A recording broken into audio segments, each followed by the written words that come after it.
आपने मुझे बजट पर अपनी बात कहने का अवसर दिया, धन्यवाद। सभापति महोदय, कोई भी सरकार हो, जब बजट किसी प्रदेश का आता है तो प्रदेश की जनता टकटकी लगा करके देखती है कि प्रदेश की जनता को क्या मिलने वाला है। जनता को खुशहाली की आस रहती है, जनता को बड़ी बड़ी उम्मीदें रहती हैं, लेकिन जो ये बजट यहाँ पर दूसरा बजट भाजपा की सरकार ने, वित्त मंत्री जी ने जारी किया है, मैं ये कहना चाहूँगा कि अब आने वाले समय में प्रदेश की जनता बजट से उम्मीदें नहीं रखेगी, क्योंकि भाजपा का ये बजट ऐसा बजट है जिसका मैं उदाहरण भी आपके सामने पेश करूँगा। केवल आंकड़ों का मायाजाल और ऐसी बातें जो वास्तव में, क्योंकि बजट का कोई भी बजट प्रदेश सरकार देती है तो वो आय व्यय का एक अनुमान होता है। मैं आपको उदाहरण के तौर पर एक दस्तावेज के साथ मैं आपको बताना चाहता हूं कि जो राजस्थान के 8 करोड़ की जनता जिस बजट के साथ अपने सपने जोड़ करके रखती है, वो एक पीड़ा के साथ मैं आपको बताना चाहता हूं। वित्त मंत्री जी कह रही थी कि पूर्व प्रधानमंत्री स्वर्गीय अटल बिहारी वाजपेयी जी के जन्म शताब्दी वर्ष पर उनके आदर्शों पर चलने का संकल्प उन्होंने लिया है और प्रदेश में 5000 करोड़ की सड़कें बनाने का जो उन्होंने आने वाले समय में काम हाथ में लिया है। मैं आपको बताना चाहता हूं कि किस तरीके से जो 1098.97 करोड़ की 25 सड़कें जो CIRF फंड की हैं, उनकी वित्तीय स्वीकृति, प्रशासनिक स्वीकृति 2024-25 के अंतर्गत 3 जनवरी 2025 को जारी हो चुकी है और इनकी NIT भी जारी हो चुकी है और जिसका पूरा फंड सेंट्रल गवर्नमेंट देती है। आपने अपने वित्तीय वर्ष 2025-26 में बजट घोषणा में उसको लिया है, केवल श्रेय लेने के लिए, केवल ऐसी बात असत्य पेश करने का काम, राजस्थान की जनता को गुमराह करने का काम आपने किया है। मेरे विधानसभा क्षेत्र की भी एक सड़क जो बजट में 14वें नंबर पर है, NH 248 ए से ढोडसर NH 57 तक, ये 38.5 किलोमीटर की सड़क है, 35 करोड़ से बनने वाली है और 3 जनवरी को इसकी PWD ने इसकी स्वीकृति जारी कर दी है। मैं NIT 10 फरवरी को जारी हो चुकी है। अध्यक्ष महोदय, सार्वजनिक निर्माण विभाग का 3 जनवरी 2025 का आदेश मैं सदन के सामने पढ़ करके सुना रहा हूं।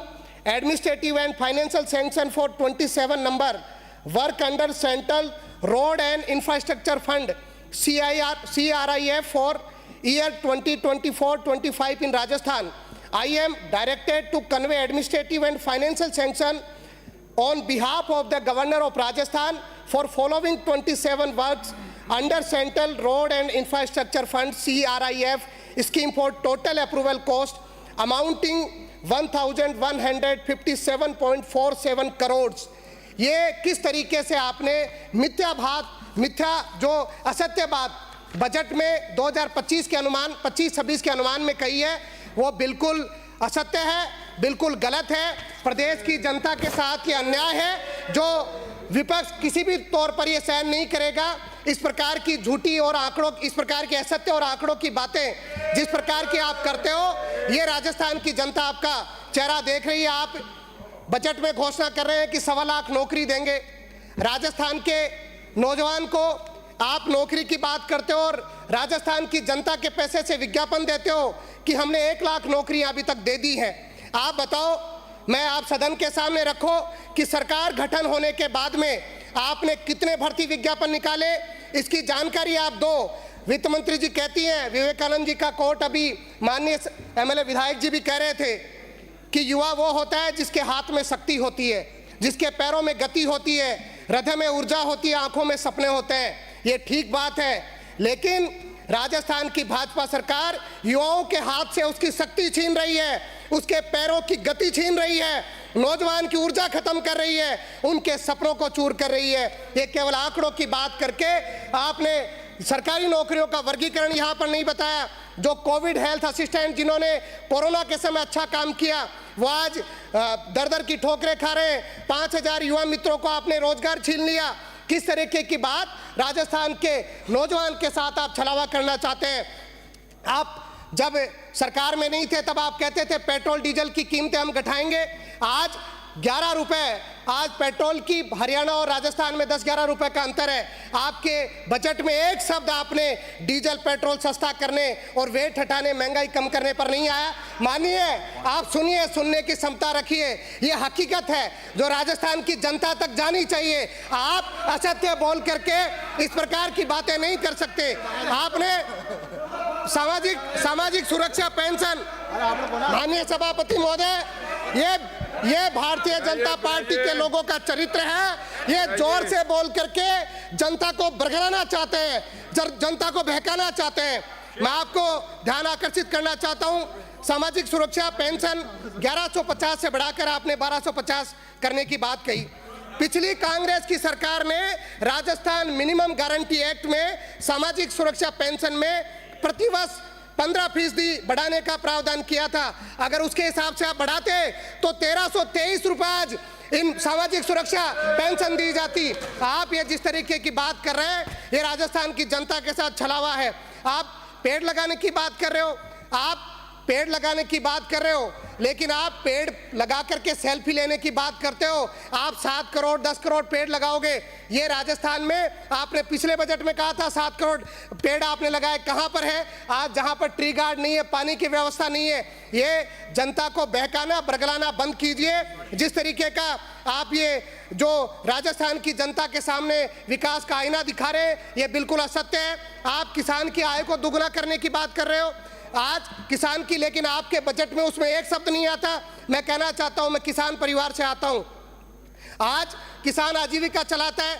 सब्जियां जैसे टमाटर, मिर्च, बैंगन, भिंडी, पत्ता गोभी, ब्रोकली, ककड़ी, खीरा, प्याज, लहसुन, आलू, मूली, गाजर और जो पशुपालन की एक फसल है जिसको हम दूध के रूप में जानते हैं। मैं अनुरोध करना चाहता हूं कि सरकार न्यूनतम समर्थन मूल्य इन सब्जियों पर, इन दूध पर लागू करे ताकि किसान को उसका फायदा मिले, किसान की आजीविका चल सके। आज जिस तरीके से किसानों के साथ अन्याय हो रहा है, कोई प्रभावी बीमा पॉलिसी नहीं है। राजस्थान की सरकार को इस विषय में सोचना चाहिए। अध्यक्ष महोदय, अभिभाषण की चर्चा के दौरान ये भी बात आई, हमारे नेता प्रतिपक्ष जी ने भी कहा, बीकानेर में किस तरीके से, जहां शिक्षा का हमारा सबसे बड़ा मुख्यालय है, वहां पर किस तरीके से टांके में डूब करके 3 बच्चियों की मौत हो गई। बड़ी शर्मिंदगी की बात है प्रदेश के लिए। हमको सोचना पड़ेगा। कोटपुतली में बच्ची और दौसा में ट्यूबवेल में बच्चा फंस गया। आप आज और हम सबको ये महसूस करना पड़ेगा कि एक ठोस नीति बनाए ताकि राजस्थान का विकास हो सके और इस प्रकार की घटनाओं से बचा जा सके। माननीय सभापति महोदय, ये आज के समाचार पत्र की खबर है, दलित दूल्हे को उतारकर घोड़ी ले गए दबंग। मैं दबंग नहीं कहता, ये दबंग नहीं है। माननीय, ये ऐसे लोग जिन्होंने प्रदेश में आज कानून व्यवस्था का मखौल भाजपा सरकार के समय उड़ा रखा है। मैं कहना चाहता हूं कि आज हर जगह पर, मैं मेरे विधानसभा क्षेत्र के लिए भी कहना चाहता हूं, आप मदन जी, आप बैठिए, सच्चाई सुनने का मादा रखिए, सच्चाई सुनने का मादा रखिए। आज कल बीते दिन मेरे विधानसभा क्षेत्र में एक गरीब परिवार की जो 25-23 मवेशी चोरी हो गई देवन, मेरे विधानसभा क्षेत्र में देवन गांव की घटना है। ठोस कानून व्यवस्था राजस्थान में चाहिए, इसके लिए ठोस नीति बनानी पड़ेगी। 12,000 रुपए किसान सम्मान निधि देने का वादा किया था, आपने 1,000 रुपए, 9,000 रुपए उसको कर दी। वाहवाही लूट रहे हो। संकल्प पत्र में 12,000 कहा था। किसानों के साथ ये अन्याय है। 12,000 आपको देना पड़ेगा और 12,000 रुपए किसानों के लिए करना पड़ेगा। मैं एक बात कहना चाहता हूं, मजलूमों के हक में कभी खड़ी होती, मजलूमों के हक में कभी खड़ी होती, सच का हाथ पकड़कर कभी अड़ी होती। चीख पुकार के बीच सत्ता खामोश रही, पछताएगी काश की बोल पड़ी होती। ये आप सबको समझना पड़ेगा, सोचना पड़ेगा। आज मैं कहना चाहता हूं सभापति महोदय, जब सुषमा स्वराज जी का भाषण में सुन रहा था कि जब जब देश में करेंसी गिरती है, देश की प्रतिष्ठा गिरती है।